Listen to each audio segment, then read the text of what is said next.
How mercury causes brain neuron degeneration. Mercury has long been known to be a potent neurotoxic substance, whether it is inhaled or consumed in the diet as a food contaminant. Over the past 15 years, medical research laboratories have established that dental amalgam tooth fillings are a major contributor to mercury body burden.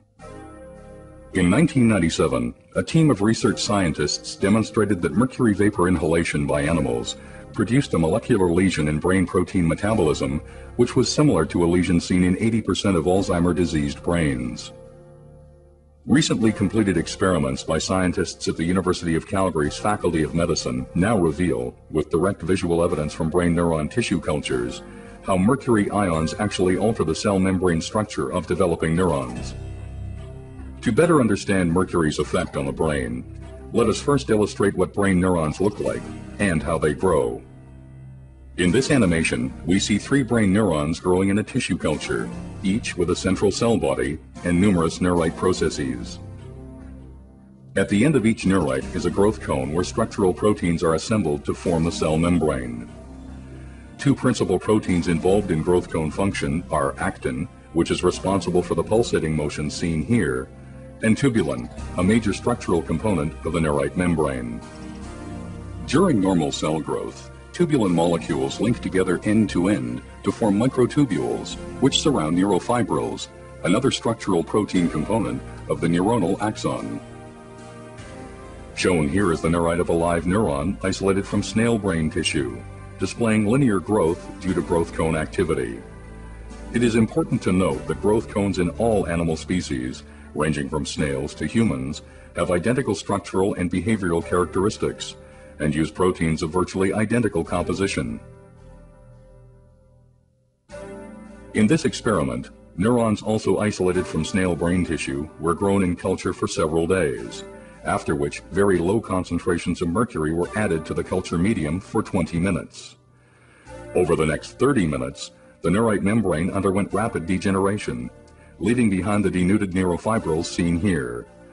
In contrast, other heavy metals added at this same concentration, such as aluminum, lead, cadmium, and manganese, did not produce this effect.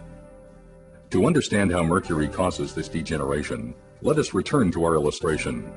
As mentioned before, tubulin proteins link together during normal cell growth to form the microtubules which support the neurite structure.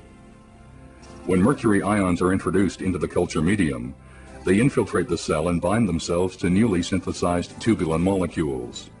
More specifically, the mercury ions attach themselves to the binding site reserved for guanosine triphosphate, or GTP, on the beta subunit of the affected tubulin molecules. Since bound GTP normally provides the energy which allows tubulin molecules to attach to one another, mercury ions bound to these sites prevent tubulin proteins from linking together. Consequently, the neurite's microtubules begin to disassemble into free tubulin molecules, leaving the neurite stripped of its supporting structure. Ultimately, both the developing neurite and its growth cone collapse, and some denuded neurofibrils form aggregates or tangles, as depicted here. Shown here is a neurite growth cone stained specifically for tubulin and actin, before and after mercury exposure. Note that the mercury has caused disintegration of tubulin microtubule structure. These new findings reveal important visual evidence as to how mercury causes neurodegeneration.